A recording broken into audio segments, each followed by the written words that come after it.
సార్వత్రిక ఎన్నికల ఫలితాలు జూన్ 4న వెల్లడి కాబోతున్నాయి. ఈ నేపథ్యంలో ఆంధ్రప్రదేశ్లోని పిఠాపురం అసెంబ్లీ నియోజకవర్గంలో ఎవరు గెలవబోతున్నారు అనేది తీవ్ర ఉత్కంఠ రేకెత్తిస్తున్న నేపథ్యంలో అక్కడ కూటమి అభ్యర్థిగా జనసేనాని పవన్ కళ్యాణ్ గారు బరిలో దిగారు. అలాగే వైసీపీ నుంచి వంగ గీత గారు అక్కడ బరిలో దిగినటువంటి నేపథ్యంలో వీళ్ళిద్దరిలో గెలుపెవరిది అనే అంశం మీద పల్స్ టుడే అనేటువంటి సంస్థ ఒక సర్వేని నిర్వహించింది. ఆ సర్వే ప్రకారంగా అసలు పిఠాపురం అసెంబ్లీ నియోజకవర్గంలో ఎవరు గెలవబోతున్నారు, వారి బలాబలాలేంటి, ఎవరు ఓడిపోబోతున్నారు, వారి బలహీనతలు ఏంటి అనే అంశాన్ని ఒకసారి మనం చూసేటువంటి ప్రయత్నం అయితే చేద్దాం. సో పల్స్ టుడే అనేటువంటి సంస్థ పిఠాపురం అసెంబ్లీ నియోజకవర్గంలో వారు సర్వే నిర్వహించడం జరిగింది. పిఠాపురం నియోజకవర్గంలో మొత్తం 3 మండలాలు ఉన్నాయి. వాటిల్లో పిఠాపురం, గొల్లప్రోలు, అలాగే కొత్తపల్లి, ఈ 3 మండలాలు పిఠాపురం అసెంబ్లీ నియోజకవర్గంలో ఉన్నాయి. ఈ 3 మండలాల్లో ర్యాండమ్ మెథడాలజీలో శాంపిల్స్ సేకరించడం జరిగింది. సర్వేలో భాగంగా 4840 శాంపిల్స్ తీయడం జరిగింది. శాంపిల్స్తో పాటుగా అదనంగా కాపు, శెట్టిబలిజ, మత్స్యకార, పద్మశాలి, కొప్పుల వెలమ, కంసాలి, ఎస్సీ మాల, ఎస్సీ మాదిగ వర్గ ఓటర్లతో గ్రూప్ డిస్కషన్ సర్వే కూడా నిర్వహించడం జరిగింది అంటూ ఈ పల్స్ టుడే అనేటువంటి సంస్థ మనకి తెలియజేస్తూ ఉంది. మొత్తం సర్వే శాంపిల్స్లో యువత, నిరుద్యోగులు, గృహిణులు, రైతులు, మత్స్యకారులు, వృద్ధులు, చిరు వ్యాపారులు, గోల్డ్ స్మిత్ వర్కర్లు, ఆటో డ్రైవర్లు, ప్రభుత్వ ఉద్యోగులు, రోజువారీ కూలీలు, ఇలా అన్ని రంగాల వారితో మాట్లాడడం జరిగింది. సర్వే అనంతరం మా పల్స్ టుడే సర్వే సంస్థ అంచనా ప్రకారంగా గెలుపు ఎవరిని వర్తిస్తుంది, ఎంత మెజారిటీ వచ్చే అవకాశం ఉంది అనేది కింద వివరంగా తెలియజేస్తున్నాం అంటూ కూడా ఈ పల్స్ టుడే అనేటువంటి సంస్థ ఒక సర్వే రిపోర్ట్ అయితే మన ముందుకు తీసుకొచ్చింది. సర్వే రిజల్ట్ కీ పాయింట్స్ కనుక మనం ఒకసారి చూసుకున్నట్లయితే, మొదటి పాయింట్గా పిఠాపురం బరిలో జనసేన నుంచి పవన్ కళ్యాణ్ గారు మరియు వైఎస్ఆర్సీపీ నుంచి వంగ గీత గారు పోటీ చేస్తున్న విషయం రాష్ట్ర ప్రజలందరికీ తెలిసిందే. పిఠాపురంలో రకరకాల సర్వేలు, రకరకాల ఊహాగానాలు హల్చల్ చేస్తున్నాయి. ఇద్దరి మధ్య చాలా తీవ్రమైన పోటీ ఉందని అందరూ అభిప్రాయపడుతున్న నేపథ్యంలో మా సర్వే ఏం చెబుతుంది అంటే, మా సర్వే ప్రకారంగా పిఠాపురం మరియు గొల్లప్రోలు ఈ 2 మండలాల్లో సాధారణ పోటీ మాత్రమే జరగబోతోంది. అలాగే కొత్తపల్లి మండలంలో మాత్రం కొద్దిగా గట్టి పోటీ జరిగే అవకాశం ఉంది. పిఠాపురం, గొల్లప్రోలు ఈ 2 మండలాల్లో పవన్ కళ్యాణ్ గారికి మంచి మెజారిటీ వచ్చే అవకాశం ఉంది. కొత్తపల్లి మండలంలో పవన్ కళ్యాణ్ గారికి మెజారిటీ తగ్గే అవకాశం ఉంది. కానీ వంగ గీత గారితో పోలిస్తే కొత్తపల్లి మండలంలో కూడా పవన్ కళ్యాణ్ గారికే ఎక్కువ ఓట్లు పోలయ్యే ఛాన్స్ ఉంది. ఒక పార్టీకి అధ్యక్షుడైన పవన్ కళ్యాణ్ గారే స్వయంగా ఇక్కడ పోటీ చేస్తుండడంతో పిఠాపురంలో మెజారిటీ ప్రజలు పవన్ కళ్యాణ్ గారిని ఎమ్మెల్యేగా ఎన్నుకుంటామని వాళ్ళ అభిప్రాయాన్ని తెలియజేశారు. వంగ గీత గారి మీద పెద్దగా వ్యతిరేకత లేకపోయినప్పటికీ గతంలో ఒకసారి ఎమ్మెల్యేగా గెలిపించాం, ఇంకొకసారి ఎంపీగా గెలిపించాం, ఈసారికి పవన్ కళ్యాణ్ గారికి ఓటు వేయాలని కోరుకుంటున్నాం అంటూ అక్కడ ఓటర్లు పల్స్ టుడే అనేటువంటి సంస్థకి వారి అభిప్రాయాన్ని తెలియజేసినట్లుగా ఈ రిపోర్ట్లో వాళ్ళు పొందుపరిచారు. కూటమి ఉమ్మడి అభ్యర్థి అవ్వడం, వర్మ గారికి నియోజకవర్గంలో ఉన్న మంచి పేరు కూడా పవన్ కళ్యాణ్ గారికి తోడవ్వడం వల్ల పవన్ కళ్యాణ్ గారు భారీ విజయం సాధించడం ఖాయం.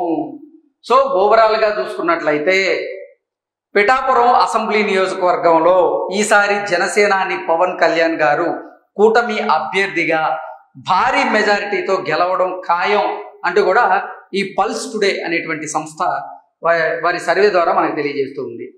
సర్వే శాంపిల్స్ ప్రకారంగా మార్పులు చేర్పులు ఏమీ చేయకుండా సర్వేలో వచ్చినట్లు చెప్తే గనక గరిష్టంగా పవన్ కళ్యాణ్ గారికి 71% ఓట్లు పోలయ్యే అవకాశం ఉందని, అలాగే వంగ గీత గారికి 26% ఓట్లు అక్కడ పోలయ్యే అవకాశం ఉందని, ఇతరులకి 2 నుంచి 3% ఓట్లు పోలయ్యే ఛాన్స్ ఉందని ఈ పల్స్ టుడే సంస్థ మనకు తెలియజేస్తుంది. అంటే ఇక్కడ పవన్ కళ్యాణ్ గారికి చూసుకున్నట్లయితే 71% ఓట్లు పోలయ్యే అవకాశం ఉంది. అంటే పిఠాపురం అసెంబ్లీ నియోజకవర్గంలో జనసేనాని పవన్ కళ్యాణ్ గారు కూటమి అభ్యర్థిగా అక్కడ భారీ మెజారిటీతో గెలవడం ఖాయం అంటూ ఈ సంస్థ మనకు తెలియజేస్తుంది. 71%కు పైగా పవన్ కళ్యాణ్ గారికి ఓట్లు రాబోతున్నాయి.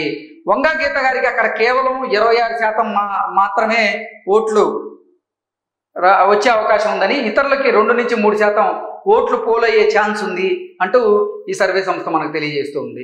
కానీ ఓటర్లు మనకు తెలియజేసిన అభిప్రాయాలలో కొద్దిగా తేడాలు ఉంటాయి కాబట్టి ఆ ఎర్రర్ పర్సంటేజ్ తీసివేసిన మరియు వైఎస్ఆర్ కాంగ్రెస్ పార్టీ వాళ్ళు జనసేన పార్టీ వాళ్ళకన్నా పోల్ మేనేజ్మెంట్ బాగా చేసిన ఇతరత్ర కారణాలు అన్ని దృష్టిలో పెట్టుకొని మా సర్వే ఎనాలిసిస్ ప్రకారంగా పవన్ కళ్యాణ్ గారికి 62 నుంచి 71% ఓట్లు పోలయ్యే అవకాశం ఉందని, అలాగే వంగ గీత గారికి 26 నుంచి 35% ఓట్లు పోలయ్యే అవకాశం ఉందని, ఇతరులకి 2 నుంచి 3% ఓట్లు వచ్చే అవకాశం ఖచ్చితంగా ఉందంటూ ఈ సర్వే సంస్థ మనకు తెలియజేస్తూ ఉంది. మా అంచనా ప్రకారంగా పిఠాపురంలో ఈ ఎన్నికలలో 82% వరకు పోలింగ్ నమోదు అయ్యే అవకాశం ఉంది అంటూ ఈ సర్వే సంస్థ మనకు తెలియజేస్తుంది. పల్స్ టుడే సర్వే రిపోర్ట్ ప్రకారంగా పవన్ కళ్యాణ్ గారి మెజారిటీ తక్కువలో తక్కువ 54,400 నుంచి గరిష్టంగా 90,700 మధ్యలో ఉండే అవకాశం ఖచ్చితంగా కనబడుతూ ఉంది. సో మనం ఒక్కసారి గనక పవన్ కళ్యాణ్ గారికి రాబోతున్నటువంటి మెజారిటీ మీద దృష్టి పెడితే 54,400 నుంచి 90,700 మధ్యలో ఆయనకి మెజారిటీ వచ్చే అవకాశం ఉంది. 90,000 మెజారిటీ అంటే ఎంత భారీ మెజారిటీ అనేది మనం ఒకసారి అంచనా వేసుకోవచ్చు. సో ఈసారి పిఠాపురంలో మాత్రం జనసేనాని పవన్ కళ్యాణ్ గారికి 54,400 నుంచి 90,700 మధ్యలో ఆయనకి మెజారిటీ రాబోతుంది. మినిమం మెజారిటీ వచ్చేసి 54,400, మ్యాక్సిమం మెజారిటీ వచ్చేసి 90,700 అంటూ ఈ సర్వే సంస్థ మనకు తెలియజేస్తుంది. ప్రస్తుత ఎన్నికల వాతావరణంలో ధన ప్రభావం చాలా ఉంది కాబట్టి జనసేన నాయకులు డబ్బు పంచే విషయంలో కూడా జాగ్రత్త వహించి పోల్ మేనేజ్మెంట్ బాగా చేసుకోగలిగితే మెజారిటీ పవన్ కళ్యాణ్ గారికి 70,000 వరకు ఈజీగా సాధించవచ్చు అంటూ ఈ సర్వే సంస్థ మనకు తెలియజేస్తుంది. పిఠాపురంలో జనసేనదే గెలుపు అంటూ ఓవరాల్ గా ఈ సర్వే సంస్థ మనకు తెలియజేస్తుంది. పోలింగ్ తర్వాత మరలా పోస్ట్ పోల్ సర్వే కూడా చేసి pre poll survey report and post poll survey report గణాంకాలు కూడా సరిచూసుకొని ఫైనల్ రిపోర్ట్ ప్రకటిస్తామంటూ కూడా రాజు ఈయన పల్స్ టుడే సర్వేస్ ఎండి ఆయన చెప్పడం జరిగింది. సో ఓవరాల్ గా చూసుకున్నట్లయితే పిఠాపురంలో మాత్రం జనసేనదే గెలుపు అంటూ ఈ సర్వే సంస్థ మనకు తెలియజేస్తూ ఉంది. అసలు ఓట్ బ్యాంక్ మనం ఒకసారి చూసేటువంటి ప్రయత్నం కనుక చేస్తే పల్స్ టుడే సర్వే సంస్థ ప్రకారంగా పిఠాపురం అసెంబ్లీ నియోజకవర్గంలో pulse today pre poll survey report ఇది. పవన్ కళ్యాణ్ గారికి 62% నుంచి 71% ఓట్లు పోలే అవకాశం ఉందని, వంగ గీత గారికి 26 నుంచి 35% ఓట్లు పోలే అవకాశం ఉందని, అలాగే ఇతరులకి 2 నుంచి 3% ఓట్లు పోలే అవకాశం ఉందని, మెజారిటీ చూసుకున్నట్లయితే పవన్ కళ్యాణ్ గారి అక్కడ గెలవడం ఖాయం. మెజారిటీ చూసుకున్నట్లయితే 54,400 నుంచి 90,000 వరకు వచ్చే అవకాశం ఉంది. పోస్ట్ పోల్ సర్వే తర్వాత మెజారిటీపై ఖచ్చితమైన అంచనా అందిస్తాం అంటూ కూడా ఈ పల్స్ టుడే అనేటువంటి సంస్థ పిఠాపురం అసెంబ్లీ నియోజకవర్గంలో చేసిన సర్వేని మనకు అందజేసింది. ఆ సర్వే ప్రకారంగా చూసుకున్నట్లయితే ఈసారి కూటమి అక్కడ గెలవబోతుంది. కూటమి తరపున బరిలో దిగినటువంటి జనసేనాని పవన్ కళ్యాణ్ గారు అక్కడ భారీ మెజారిటీతో అంటే 90,000 పైచులకు పైగా మెజారిటీతో ఆయన గెలవబోతున్నారు అంటూ ఈ పల్స్ టుడే అనేటువంటి సర్వే సంస్థ వారు చేసినటువంటి సర్వే ద్వారా మనకు తెలియజేస్తుంది.